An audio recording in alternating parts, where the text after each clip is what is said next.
Hello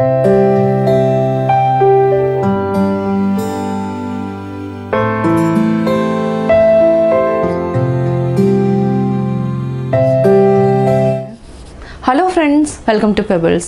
நான் உங்கள் கோபி சுதா, கோவை சமையல். நம்ம இன்னைக்கு செய்ய போகிறது மணத்தக்காளி கீரை கடையல். இது வந்து ரொம்ப ஈஸியாக பண்ணலாம். அதாவது என்னன்னா மணத்தக்காளி கீரை வந்து நம்ம ஒரு கட்டு எடுத்துக்கலாம். அதே மாதிரி என்ன மணத்தக்காளி கீரையில் மருத்துவ குணங்கள் நிறையா இருக்குது. வயிற்றுப்புண், வாய்ப்புண் இந்த ரெண்டுக்குமே வந்து ரொம்ப நல்லது.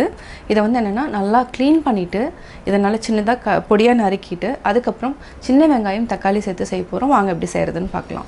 நம்ம மணத்தக்காளி கீரை எடுத்துக்கிறோம். இது வந்து ஒரு கட்டு அளவுக்கு இருக்குது. இது வந்து 2-3 டைம் வாஷ் பண்ணிட்டோம்.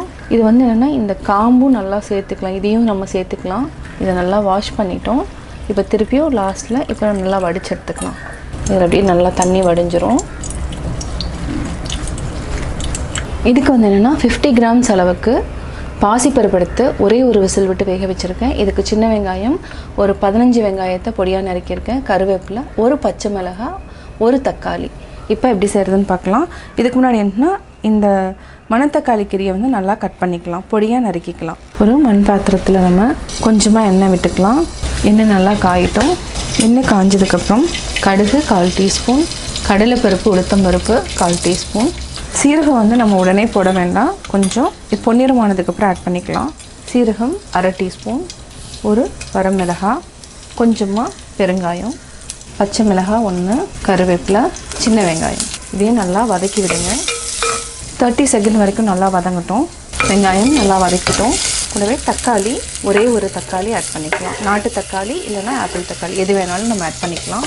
நம்ம ஒரு 5 பல் பூண்டு சேர்த்துக்கலாம். இதை வந்து பொடி பொடியாக நறுக்கிக்கலாம். நீங்கள் முழுசாக போகிறதுனா ஃபஸ்ட்லேயே வந்து எண்ணெயிலே போட்டு வதக்கிக்கோங்க.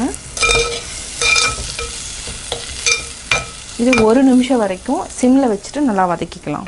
தக்காளி நல்லா வதங்கிடுச்சு, அதாவது தண்ணி விட ஆரம்பிச்சிருச்சு. இந்த ஸ்டேஜில் நம்ம மணத்தக்காளி கீரையை ஆட் பண்ணிக்கலாம். இது உங்களுக்கு பார்க்குறதுக்கு ஜாஸ்தியாக இருக்கும், ஆனால் வதங்க வதங்க ரொம்ப கம்மியாயிடும்.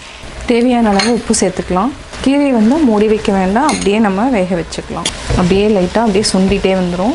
கீரை 1 நிமிஷத்துக்கு அப்புறம் பார்த்திங்கன்னா இவ்வளோ தான் வந்திருக்கு.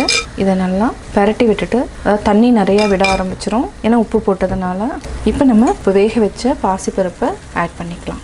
காரத்துக்கு நம்ம ஒரு பச்சை மிளகாய், ஒரு வரமிளகாய் ஆட் பண்ணியிருக்கிறோம். இது கூட என்னென்னா கொஞ்சமாக நம்ம சாம்பார் தூள் ஆட் பண்ணிக்கலாம்.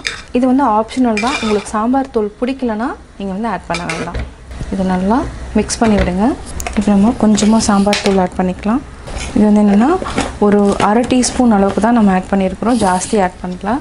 2 நிமிஷம் ஆயிடுச்சு, நல்லா கொதிச்சிருச்சு. இப்போ பார்த்தீங்கன்னா கீரை பருப்பு ரெண்டுமே நல்லா, அதாவது மசாலா கூட மிக்ஸ் ஆகிடுச்சு. இப்போ நம்ம ஆஃப் பண்ணிக்கலாம்.